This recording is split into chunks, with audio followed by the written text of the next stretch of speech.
Hello, and welcome to the first of this term's Mansfield Public Talks, this one jointly with and, truth be told, courtesy of the Bonavero Institute for Human Rights, which is housed in Mansfield and a very important part of our culture.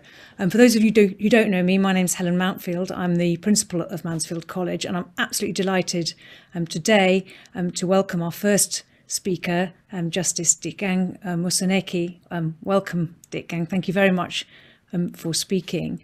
Dikgang has had a quite extraordinary career. I thought I knew some quite unusual judges with quite unusual careers, but I've never met anyone with the kind of career that Dikgang has had. I have spent some cheery evenings reading the 2 volumes of his autobiography, the first called My Own Liberator, detailing his life and career up to his judicial appointment, and the second, All Rise, about his judicial career. But rather than try to summarise that for myself, I'm delighted also to have my colleague, Professor Cato Regan, who is also a judge on the Constitutional Court of South Africa here, who knows Dikgang very well. And she's going to say some words in introduction about the things she says he's too modest to say about himself. Then Dikgang and I will have a conversation, and please do ask your own questions in the Q&A function, and I will try to put as many of those as I can to Dikgang as well. So Kate, Dikgang, welcome. And Kate, if you'd like to say a few words, that'd be great. Well, thanks, Helen, and good evening, Dikgang, and good evening to everybody who's here. It's a great pleasure and honour to speak today in honour of my dear and esteemed colleague, Justice Dikgang Moseneke. As Helen has indicated, Justice Moseneke has led an extraordinary life. He was a young activist, an accused person, and a sentenced prisoner on Robben Island, all before the age of 16. He tells a poignant and illuminating story about the first visit of his mother to see him on the island. His mother, a school teacher, had to journey across the country from Pretoria for the one visit a year that he was allowed as a political prisoner, despite his being apartheid South Africa involved a more than 24-hour train journey on the wooden seats of third-class travel that was allocated to Black passengers from Pretoria to Cape Town. Then she had to make her way through the city to the docks, not the fancy V&A waterfront that those of you who have recently visited Cape Town would know, but the rough and tumble docks of old. And then she had to endure a bumpy ferry ride to Robben Island, where her son looked forward to her visit for weeks. On the island, there was a small visitor room. There, on laying eyes on her son for the first time since he had been incarcerated on the island, his mother's first question to him was why he hadn't done better in his school examinations. Not surprisingly, perhaps, given his mother's firm admonishment, Dikgang Moseneke obtained a BA and B Juris degree while on the island, and then later completed an LLB degree, all through the University of South Africa, a distance learning university. He then did articles, what is now called a traineeship, in a Pretoria law firm, and was admitted as an attorney in 1978, a momentous year just after there had been another huge wave of detentions and imprisonments by the apartheid government, particularly of Black consciousness leaders, of whom Dikgang would count himself one. He joined the bar as an advocate, or what in the UK would be called a barrister, in 1983. This was not as straightforward as it sounds. In the deep days of apartheid, the idea that a Black man should join the Pretoria bar was opposed by many members of that bar. A 2/3 majority was required to permit Black people to join the bar, and when Dikgang first applied, that majority was not achieved, and he had to serve his pupillage in Johannesburg. When the bar finally amended its rules, he went to the bar in Pretoria. 12 years later, he was awarded silk, and shortly thereafter, he went on to participate in the multi-party negotiating process at Kempton Park, the first negotiating process between the liberation movements and the apartheid government that finally led to the constitutional transition. He served on one of the key technical committees that drafted what was to be the interim constitution.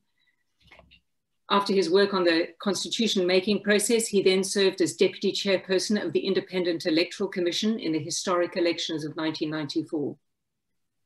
After that, he moved into business and was appointed to chair Telkom, the South African parastatal that provides telephone services. And in 2001, he returned to the law. Shortly afterwards, he was appointed a judge at the High Court in Pretoria, and just over a year later, he was appointed a judge of the Constitutional Court. In 2005, he became Deputy Chief Justice, a position he held perhaps for a record time, a record I imagine will be held for a long time, till his term ended in May 2016.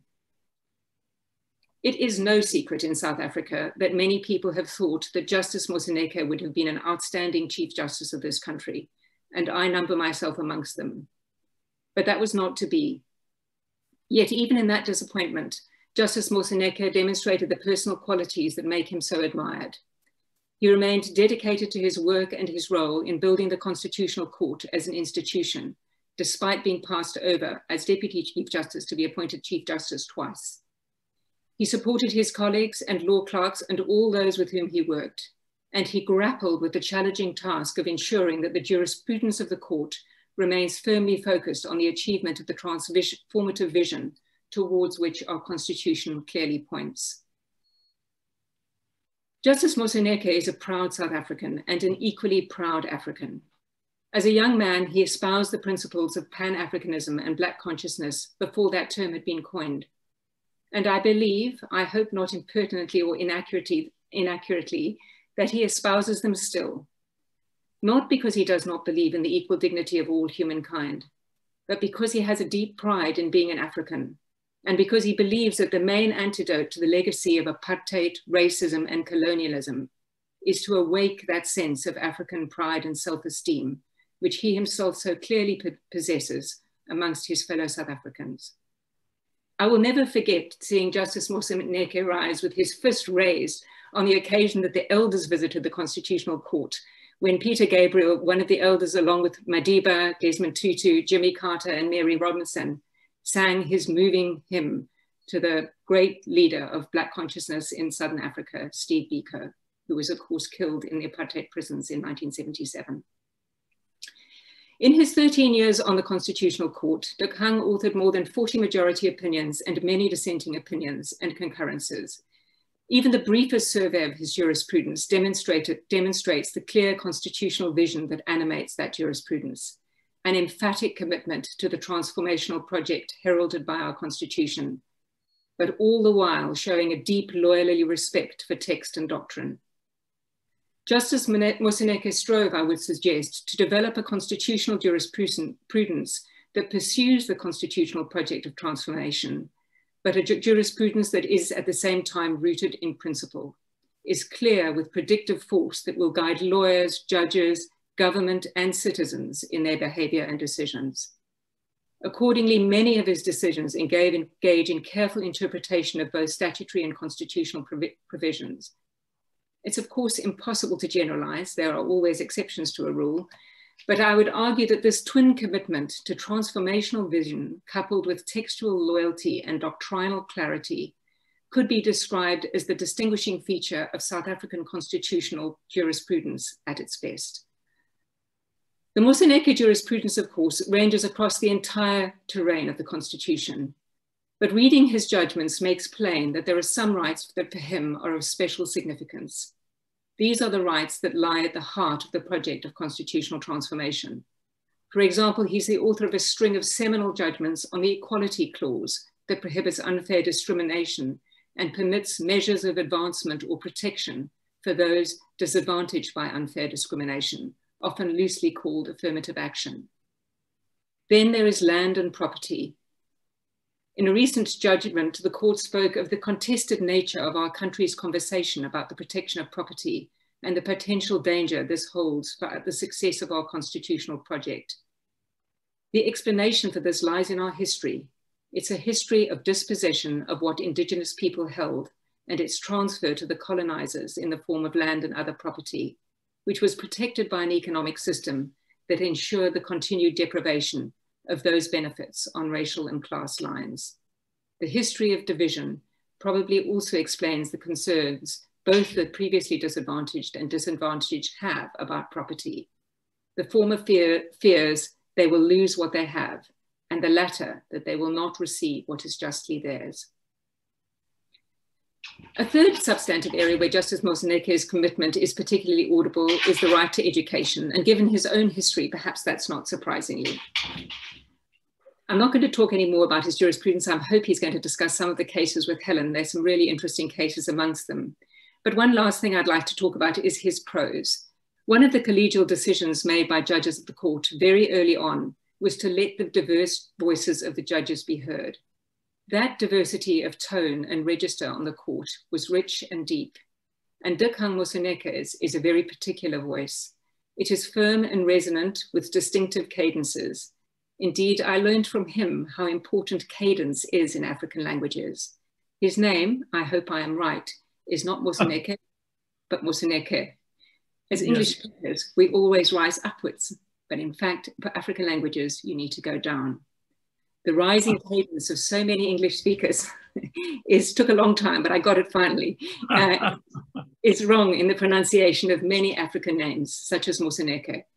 One of the first things I learned from Dikgang is that cadence matters, and his judicial prose is full of cadence and rhythm, so that when one reads it, one hears his voice. To conclude then, Dikgang Moseneke has, since his very youngest years, sought to build a South Africa that is democratic, decent and fair, and one in which the pervasive injustices against Black South Africans are addressed. From a startlingly young age, he was willing to put his own liberty and indeed his life at risk in service of these principles. His incarceration on Robben Island did not quell his spirit or his humanity. Indeed, it may have deepened his passion for a just South Africa. And he has continued to strive for these principles in his professional life. South Africa has indeed been blessed to have such a son. The Constitutional Court was blessed to have him as a judge, and I was deeply fortunate to get to know him both as a colleague and friend. Helen, I'm going to hand over to you now to have a conversation with Dikgang. My goodness, I should be relating the African way, Kate. You're allowed to. And I'm going to try very hard to get the cadence right on your name, Justice Moseneke. I have a head start on most Australians who go up even more at the end of a sentence than English people, but I will try. Anyway, it's a great pleasure to have you here. Thank you very much. And I just wanted to start really with your early life and your mother and how it was you became so committed to a Pan-African Congress person at so young an age. Helen, again, let me say thank you to Kate, Catherine, often I say fondly, a very esteemed colleague. I don't remember a praise higher than the one she's just heaped on me. And I'm most grateful to have that peer evaluation and to hear Kate that way. I'm grateful. I thought I would spend a moment. And let me come back and say I'm very grateful for this Oxford discussion. And I've been grateful to both, Mansfield College, about which, I have a private sentiment, being a Methodist in my upbringing, and Kate knows that quite well as you, Helen, having all the time, second time now, inviting me to come out here. I promise there'll be no blackout, and ESCOM is working. That is the power utility for today. Let me get to the question. So it's a privilege, and I thank everybody out there who's listening, and I hope we'll be able to have a discussion. Helen, it wasn't difficult to know that you're oppressed, and I think young people have a higher level of sensitivity and awareness about their circumstances than we adults want to attribute to them. And as a child, I had a very deep sense of right and wrong. It was very well entrenched, and it may well have come from my upbringing in the family. We're 4 boys and a mother and a father. And so we're lucky to have sort of a unit that appears to be a family unit that was functional. But I hated, each time I asked, why is the lawn greener? on the football field on the other side of the road? Why are the schools looking better than the school I went to?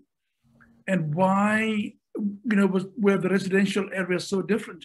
So in short, apartheid was already a big teacher, like most states. It taught people inequality. And I scratched around. It's not difficult to know that we were victims of a colonial project. Mm. And I'm afraid, a project that your country had a lot to do with. Yeah. And therefore, it was just so easy to understand that the fundamental thing to do is to actually change our circumstances. Starting as African people, it was very important that we find agency to change our lives. And that has worked for me for a long time. Up to now, I want to suggest. But it was a deeply oppressive regime. And as your own experience showed, it was a very dangerous thing to do, to stand up to the apartheid regime quite as overtly as you did. Can you explain how it was you came to be tried and sentenced at the age of 15, I think? Oh, yes. Like all oppressive regimes, South Africa was right up there and stood out. And obviously students would always, in your country, in other countries all over the world, would rise. And we're urging each other to rise against an unjust regime. And they formulated that into an attempt to overthrow the state by violence. But we're students, and who repeatedly told each other that, we are oppressed and it ought not to endure until our end of our lives. So we were arrested, we're charged. It is so that we are connected as part of a member of the student wing of the Pan-Africanist Congress, and espouse notions of Africanity, of Pan-Africanism, and the notion that time had come for Africa to find its way back into decency and freedom and democracy and fairness. So we got charged. The evidence was that skeletal. It was really, you were members of an organization that sought to overthrow the government by violence, 10 years imprisonment. And I was one of several other students who got, hefty sentences. And before we knew it, we were on our way to Robben Island. It must have been terrifying. I mean, you've written the details, some more details about this in your book. How was it that you got yourself to Robben Island and you got yourself educated and you became a member of the disciplinary committee of the football club on Robben Island? How did you not break? You were very, very young, younger than the students here. How did you not break under that sort of pressure? Helen, I don't always know the correct answer, but there was a deep sense that too shall pass. And each time my mother came to visit me, stronger than my father, and happily they stayed married throughout my term of 10 years in prison. But my mother was reassuring me that this too shall pass away. And you've got age on your side. You're 15, son. When you come out, you'll be 25, the prime of your life. So there was this whole notion of individual hope, but of collective hope. We're freedom fighters on Robben Island. We're about 4,000, and we are only political prisoners. So the values and the norms that we are going to overcome sort of kick in.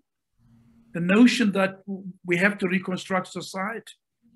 And so I knew that I had to put my head down, and I had to study, and I had to move on right up to graduate and postgraduate level. I had 10 years in my hands, and I was going to use it usefully. There's an individual agency, but there was a lot of collective agency on Robben Island. with all those wonderful leaders and activists. Think of them: Nelson Mandela, Walter Sisulu, Neville Alexander, Jeff Masamula, Mutuping. And so there were leaders from a variety of tendencies on Robben Island, and I was a beneficiary. I just had to sit at their feet and listen and learn. So it was that angle of a more globalized learning, broader learning, and the narrower learning, formal academic learning. And I had the benefit of both. You wrote in your autobiography about the stoicism and joy, as that phrase you used, of that political incarceration. And you said they held our bodies, but our minds and psyches floated out there free, nourished, and full of hope for a reimagined future. That's a feat. It's a history that I think is worth explaining, that sense of agency that you maintained and perhaps got from your mother and those wise leaders you were with. But I'm interested, there's been a debate in this country very recently. The government had a commission looking at racial inequality in this country, which concluded that perhaps we were not giving the story of colonialism right. We ought to acknowledge the agency of people who had been oppressed and what they'd achieved from it. And it's been very, very strongly criticised as kind of glossing the wrongs of colonialism and slavery and apartheid. How do you think you can give that story of joy and hope without not kind of giving an encouragement to people not to gloss the big wrongs that were done, the great wrongs that were done, and their consequences? That continues to be a challenge, Helen, and it is for us in our own history and history of many oppressed people around the world. The one end is just misery, bitterness, kept out and impoverished at many levels, both emotional, psychological, and materially. And that's the impact of any oppression, be it just colonialism, be it slavery, name it, apartheid, whatever form it takes. So the real big push, the whole liberation struggle as formulated by us in South Africa, was how do we upset all this? How do we change all this? And the important thing, it's amazing, we managed to keep quite a balance between fighting a horrible system and hating it and wanting to destroy it, and constantly reimagining what the future should look like. And one of the magics of South Africa was all of us, think about Nelson Mandela, 3 decades nearly on Robben Island, but still dreams about how do we actually change society, aside our own personal pain and injury. So it is something that is quite complicated, and not everybody gets onto that bandwagon of trying to change society. In South Africa today, you find many people who think it was a sham, it didn't work, or that it was not properly done. But you need the courage to keep the notion that society can change well and alive on the one end, and continue to hate that is oppressive, that's unacceptable, and hope for acknowledgement from your oppressors or your slave masters. But that's not a precondition for progress, I want to say. So when you had completed your term on Robben Island, and then a lengthy period of house arrest, I think you weren't able to come to your own welcome home party because you were a banned person immediately on coming off Robben Island. When that finally ended, and you got married and you started your career, why did you become a lawyer? Why didn't you become a freedom fighter, an overt freedom fighter? Overt, fine, qualificative, but I was both, I'm afraid, I was both. Hence the title, My Own Liberator. It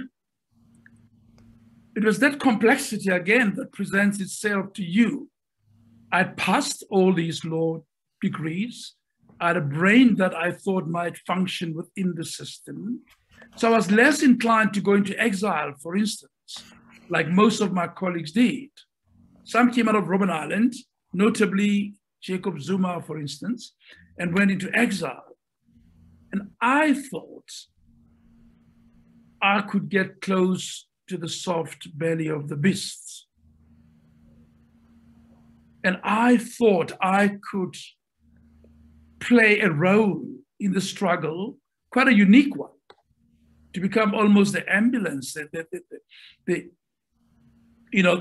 services of the struggle, in the sense that there are going to be more uprising, more young people charged and arrested, more school protests, more of everything. More insurgents will cross into the country and get arrested and charged. And you see in the book, that was the first part. That is what of my practice was really that.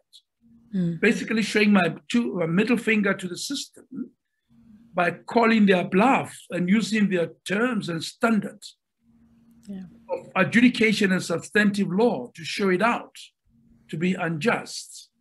And it really, I'm surprised it worked so well, but it did.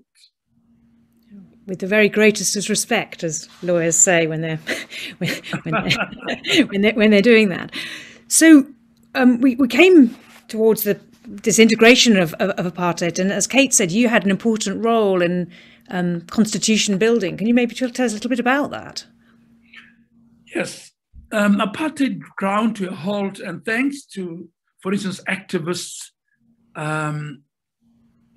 in the US, in the UK, and other places. And I just want to say at that point, say hi to Chris Stone, where I gather is in the listening, and others who would have played, or people like Josh Sanders and so on, and my own one of my own good prodigies, Jason Brickhill. But apartheid ran out of steam, as the Americans say, it ran out of gas. And the money dried up, and the loans were not rolled over, and the struggle was intensified. And it was just ungovernable. More and more people would not listen. And therefore, it was impossible to proceed with apartheid. And it ground to a halt, and I think everybody understood that there's a long, long fight. And the more sensible thing would be to actually see if we could get the kind of concessions that would place us on a path to a new society. And that was possible, because I said I wasn't part of the negotiating team. Arthur Chaskelson and I, Bernard Webb and a few others, was 8 of us, were appointed by the parties to be the scribes of the negotiation process.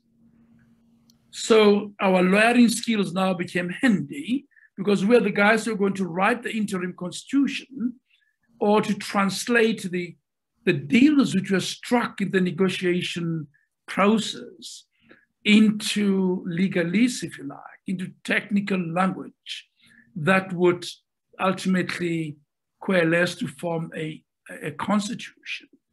So that was, look at amazing luck of being placed in that situation, where I was part of those who wrote the demise of apartheid, in the sense of the apartheid regime had to take the constitution to apartheid parliament, a minority parliament, and legislate it as the new constitution. And we all sat quietly wondering whether they would do it, whether that undemocratic parliament would actually legislate its end. It did. And so that was my principal role at the time, lawyering by writing up the text of the interim constitution, together with 7 other people under the leadership of Arthur Chaskelson, who became my Chief Justice much later in my career. But I mean, you were a lawyer and you had those skills, but you were also a former political prisoner. You were a black man whose education had not had the shape that you think that it could have had if you had been a white man, or if you had not gone to prison, or both. I wonder whether you think it's important that the people who drafted that constitution did come from that diverse pool and had those experiences in relation to things like equality and education and so on. Oh, without a doubt. I mean, historically, I tell young people and young activists who are angry at home, we had a blank sheet. There's always context, there's always power relations in the background, but essentially we'd agreed to start all over again. What is the name of this place? What would be its national anthem? What would be its flag? And down you go. Will there be a Bill of Rights? Will it be justiciable? Will there be another court, or will we stuck with the old courts that we had up to now?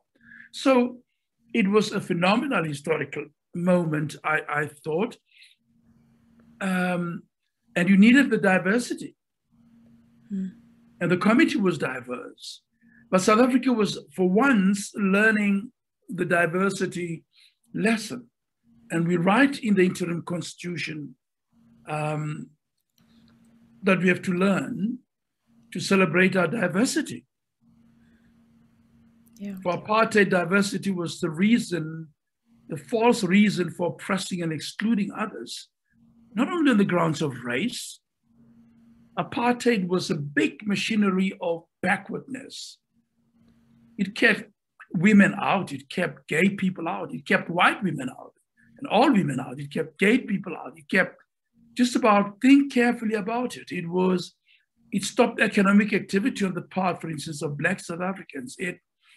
So it was an oppression that was fairly, and you had to be Christian, it was supposed to be a Christian state, and therefore there was some levels of religious oppression and exclusion, and go down the route. It was a horrendous system that needed to be rewritten and reordered.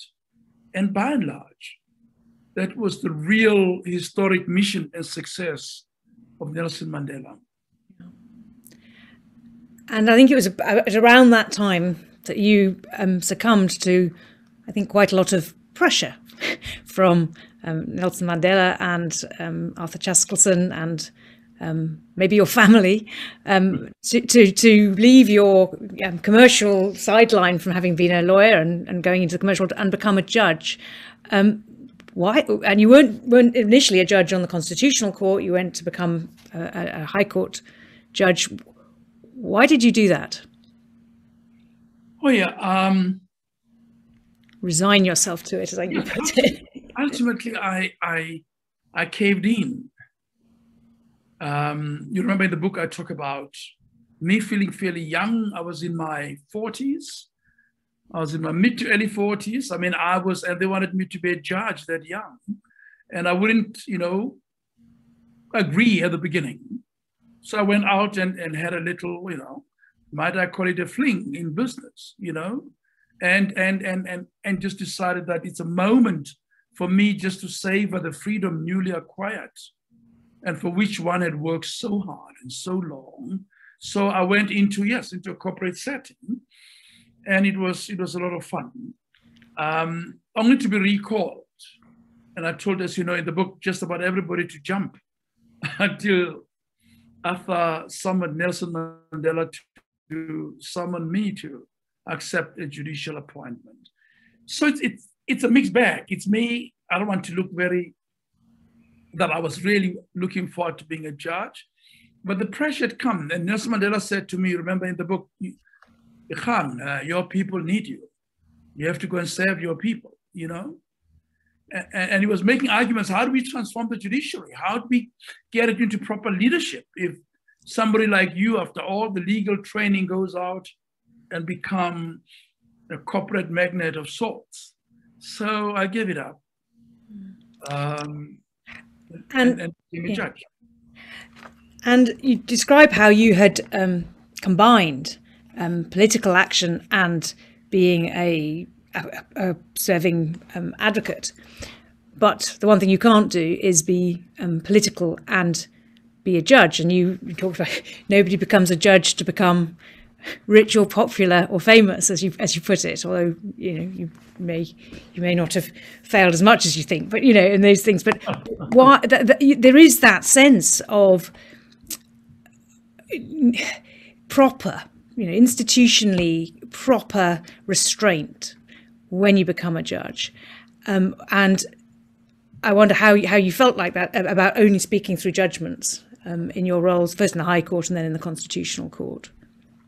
Yes, and I embraced that. I mean, let me first start about it. I first embraced it. I resigned from all the boards. I gave up, corporate remuneration, and shut that door firmly behind me. Resigned from all political parties and affiliations, and resigned from all other bodies that might have, or might, even if they're not political, that might have an impact on my judicial role.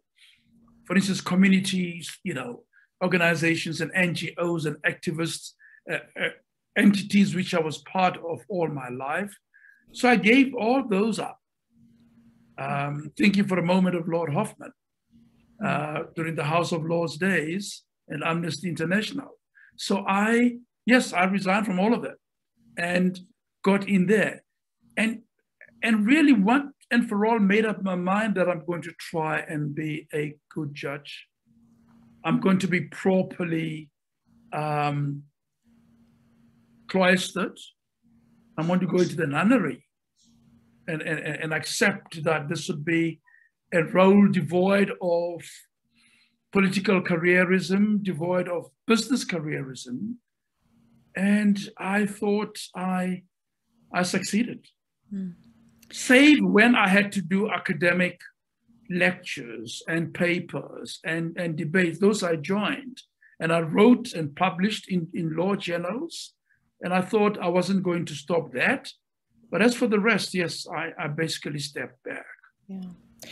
And the Constitutional Court, talking earlier with Kate ahead of this public conversation about the heady days of constitution building, I suppose, and creating as part of the Constitutional Court. Can you explain to an un-South African audience how that Constitutional Court worked with the ordinary court system? It was slightly semi-detached. Well, thank you, and I certainly would, eagerly so. And in my second book, All Rise, I do spend a bit of time to show you why it was important when we made the transition that we create new structures and a new judicial structure overarching all other courts.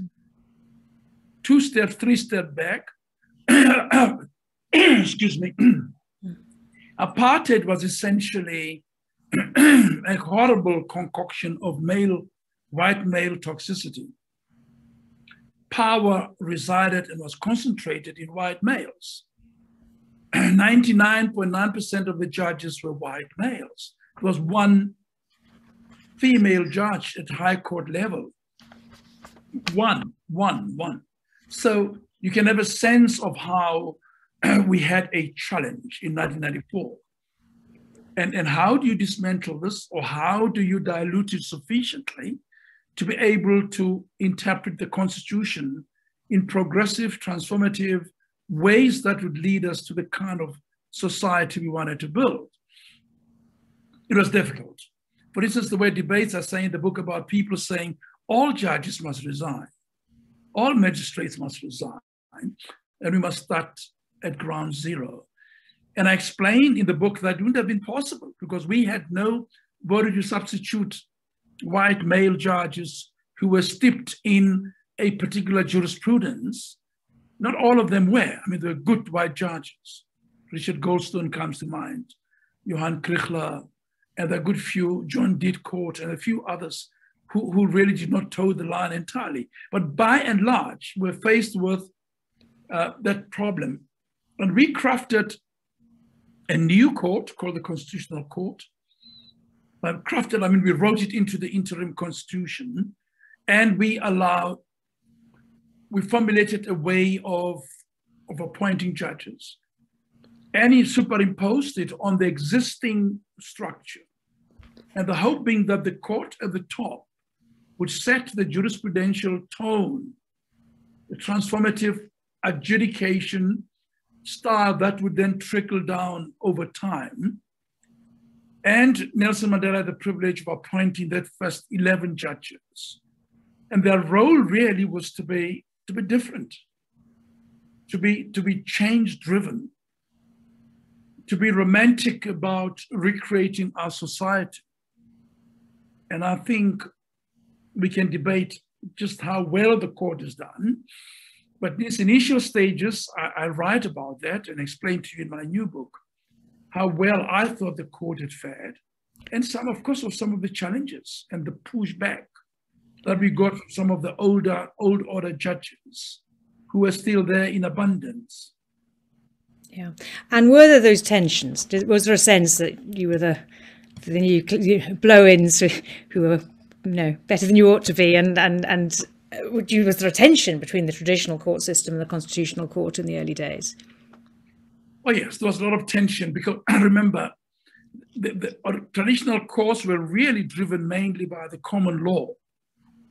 But the common law had been thoroughly polluted by a legislative overlay. So, and it was a colonial project, let's face it. Mm. It was law imported from the UK and from Holland, Roman Dutch law. So you actually basically, and it was developed during the feudal system, 1600, 1700. And their attitude was that was law and proper law, and it ought to common to everybody. And we were saying it's common to nobody except the power elite in the country. And I say so in the book, and that was my stance. And we preserved it because we didn't have an immediate substitute for it when we wrote the Constitution. So the challenge was these courts continued basically to take stances that were fairly less than what the Constitution required of them. I can give you a very quick example. Yes, please, yeah. They, for instance, the Supreme Court of Appeal, which was really that kind of court, insisted that there were two strains of administrative law in South Africa. One that flows from the Constitution and another that flows from the common law. And it took our Chief Justice of the Chaskelson to put his foot down and say, no, no, no. There's only one system of law in this country, the Institue systems, and that all law will have to comply and comport the Constitution. And therefore, there's only one administrative law which finds its source and origin in the Constitution. But the common law itself was left to continue only because the Constitution said so. It was itself there at the behest of the Constitution. And therefore, as it gets developed, it has to be consistent with the Constitution. That is why, to give you an example, when the marriage law came before us, regulated by statute and the common law, we had to grapple with that and strike it down for under-inclusiveness, because it did not permit, for instance, partners of the same sex to marry if they so chose. It's a very loud example of us grappling with common law, which defined marriage as a holy union between one man and one woman to the exclusion of all others. And there was a traditional definition of the common law. So that really meant all those who are married by traditional customary law, for instance, African customary law, would be out in the cold because theirs would be no marriages and their children would be illegitimate children. Equally so, those who are married in Islamic rites would have that same disability. And those who were not one man and one woman, to the exclusion of all others, would, for instance, Mr. Zuma would not have qualified under common law, having, 4 or 5 wives.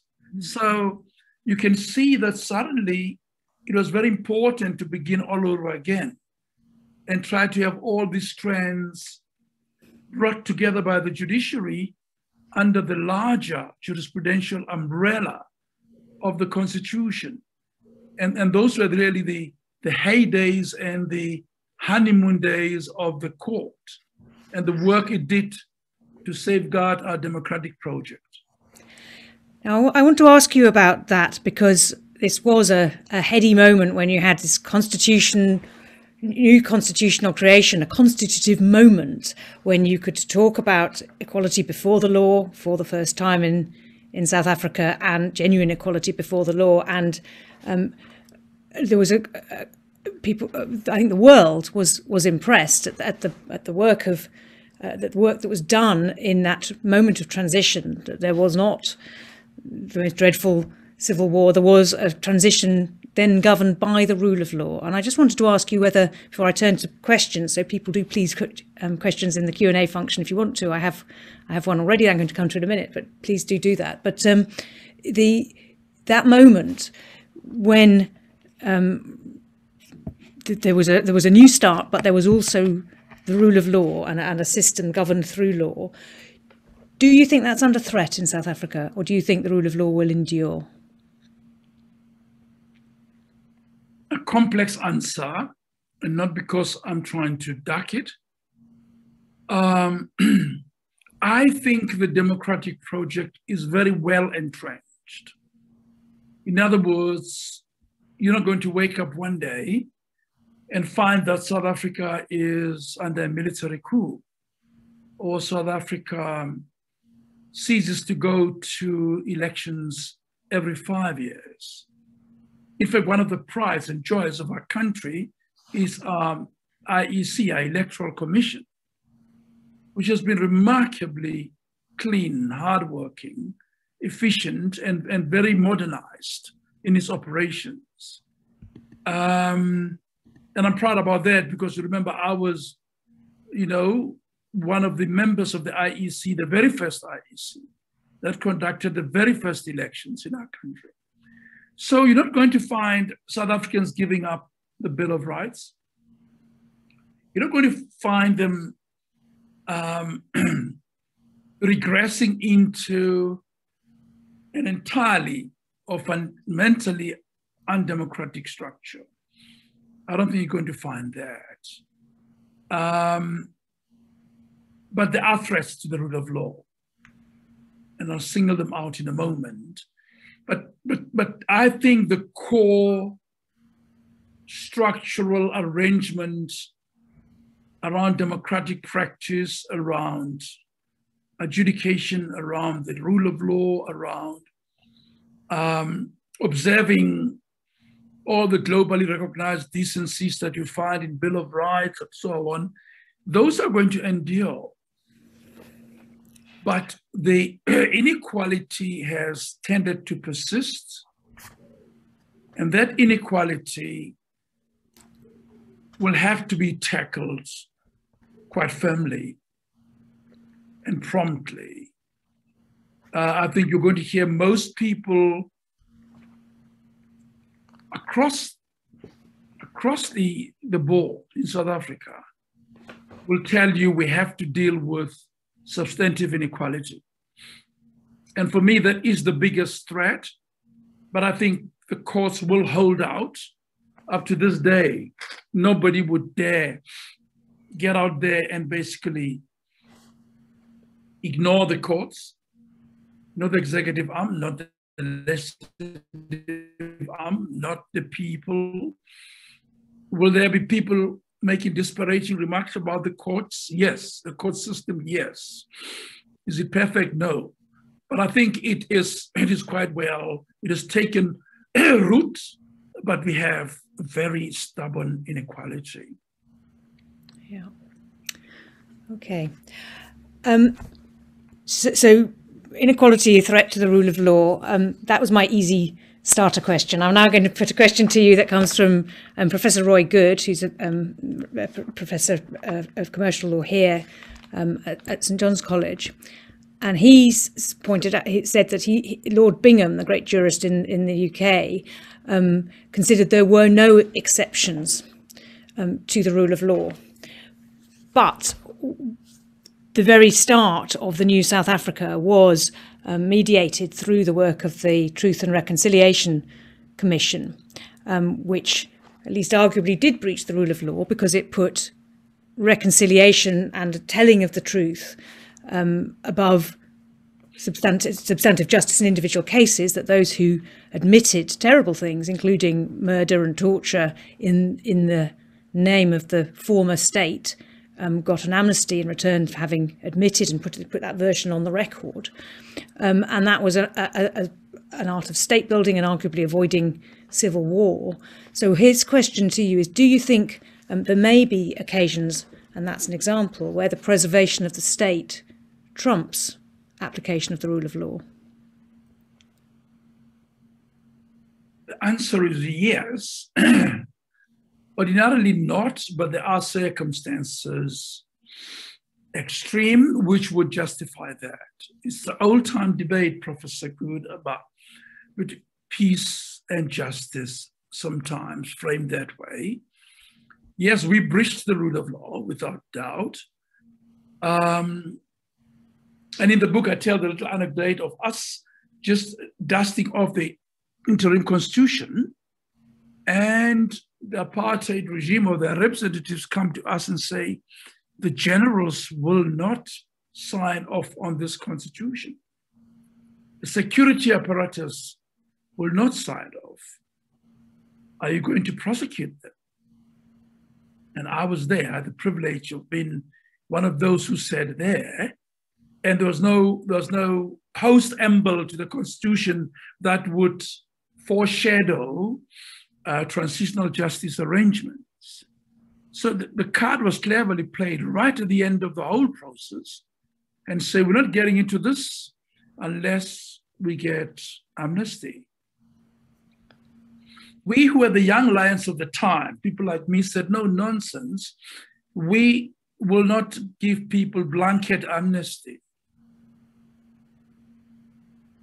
As a compromise, there have to be a median point. There have to be a midpoint in which you would insist as a bare minimum on the truth, and to trade off the truth against amnesty. Were there horrific crimes? Yes. Did the rule of law yield to preservation of the nation? Yes. Or the start of the democratic project? Yes. And that's a price we pay. And we were wide-eyed. I mean, we could have called off the bluff at the end of writing the interim constitution, which would be democratic. Every single South African would go out there and vote, and we were assured to get political power at the very least. But that was the price, and it's a very contested conversation to this day in our country and in the world. And not everybody accepts it, but I think Nelson Mandela understood that that was the price to be paid in order to induct a modicum of democracy. And on his back, you would actually try and move society and change it substantively. So do you agree that shared truth, that sort of ground rules of what happened, we accept this happened, we admit this happened, do you think that was the necessary basis for reconciliation and a peaceful transition to a multiracial society and democracy? Yes, I mean, some of us, the demand was blanket amnesty. You need only to show that you're part of the security apparatus and you were granted amnesty. And most of us, our pushback, certainly my pushback, was one of those that, oh no, they must confess to, you cannot grant a blanket amnesty. It is a legal non-starter. Yeah. You must know what you forgive. And if you just have the force of law and save you from prosecution in any event, you must specify the conduct that in regard to which you seek amnesty. So that bit we won, but essentially, yes, most of the murderers and the perpetrators of the past got away with it. Some were charged. Some went to jail for many years. Not nearly many. Most people still contend. But yes, it was an imperfect price, but that's the price we pay. Can I ask about some of the other bases for the state and how it can continue? And this is a question from Chris Stone, who says, what a pleasure it is to hear you at full strength. But his question is what you wrote about at the end of My Own Liberator, the first volume of your autobiography, where you said that the architects of the transition didn't stare in the eye the historical structural inequality in the economy. So there was a new constitution and a constitutional right to equality, but no social pact. And the social and political rights which were introduced didn't speak to how to restructure the economy. And you conclude that that wouldn't have been possible then, but that it is a necessary condition of ongoing democracy. So two questions, I suppose. First, is it possible today, a quarter of a century more or less later? And secondly, what, if any, is the role of the Constitutional Court in doing that now, that thing that the Constitution itself didn't do at the moment of transition?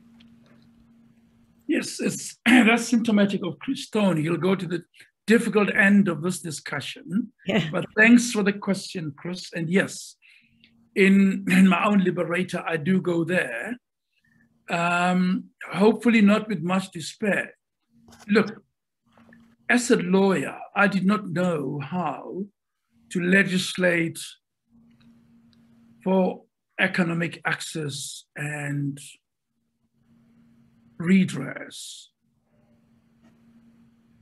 I knew how at the level of fundamental rights and freedom, and which we built into our constitution, right of access to healthcare, to education, to housing, so we converted those into justiciable rights.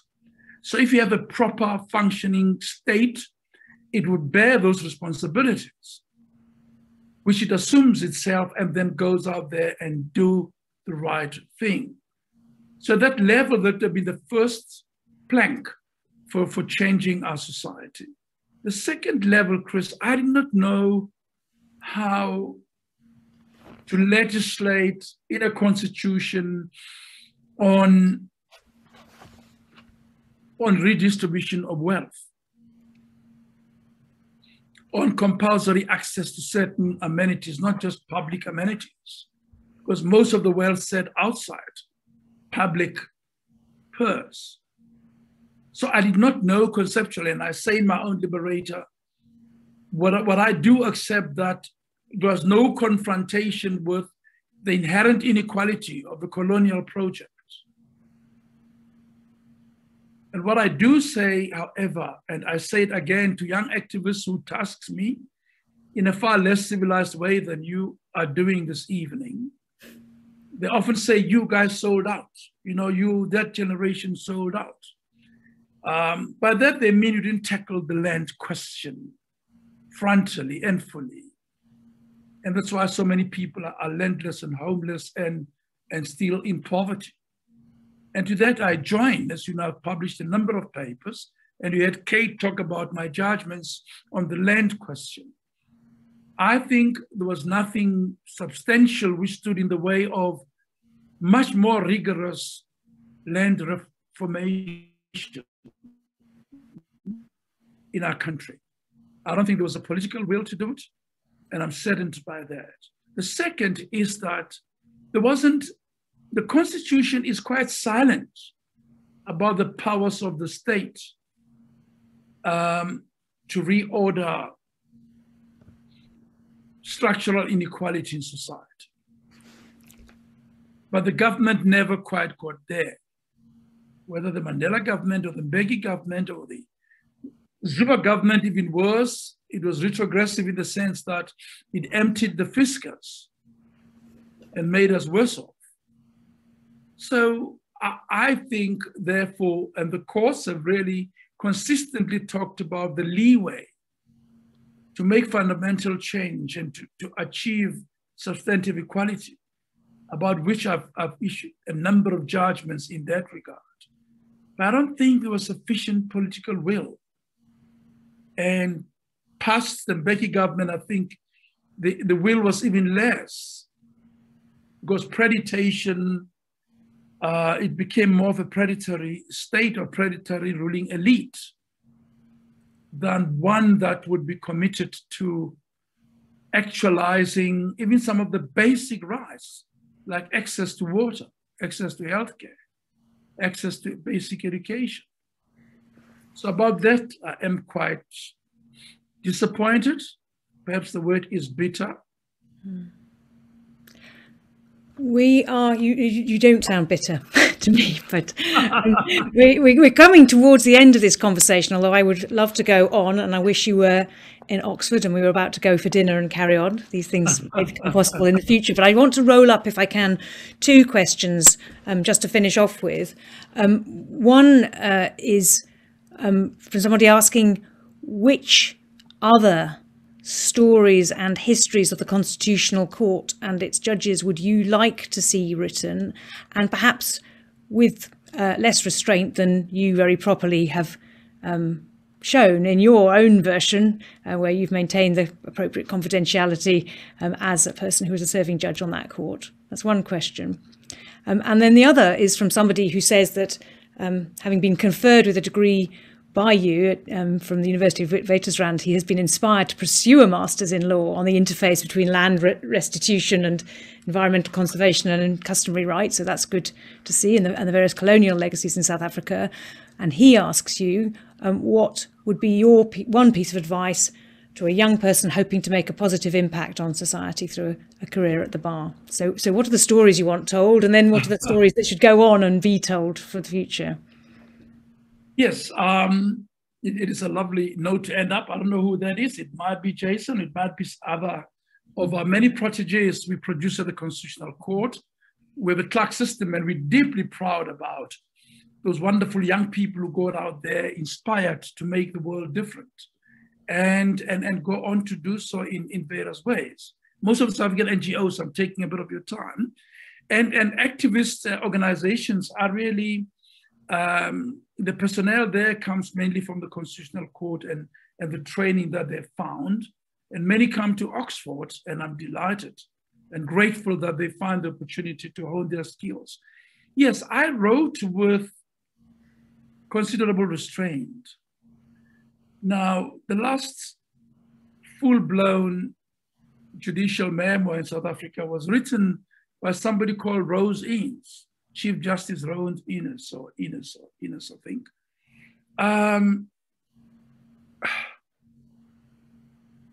And it was in a colonial setting, and he was a British expatriate and writing about experiences on the court.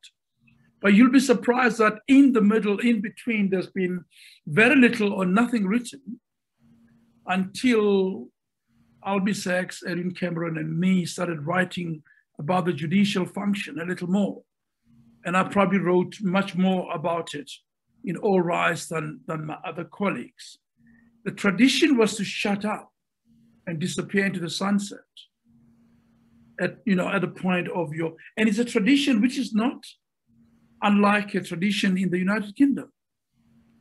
I'd like to go and look for a judicial memoir of Lord Bingham, who inspired us enormously when we were young lawyers, citing his wartime regulations, and that rule of law applies all the time and so on. But you're not going to find too many, and yet in the US, it's par for the course. Every just judge at every level writes a memoir when they get off. So it just struck me when I was at Duke teaching there and Oxford, just how different the traditions are. So I restrained myself. And a lot of the issues were up in the air when I was writing. Jacob Zuma was fighting for his life. There was problems about some judges like Judge Chopin and so on. And I thought I'm going to be a good example and not stoke undue controversy. So I hope other judges would come behind me. I hope Zak Yacob, for instance, would write his book. I've written quite a bit about him in the book. I hope Kate O'Regan will, and I hope others will have another take.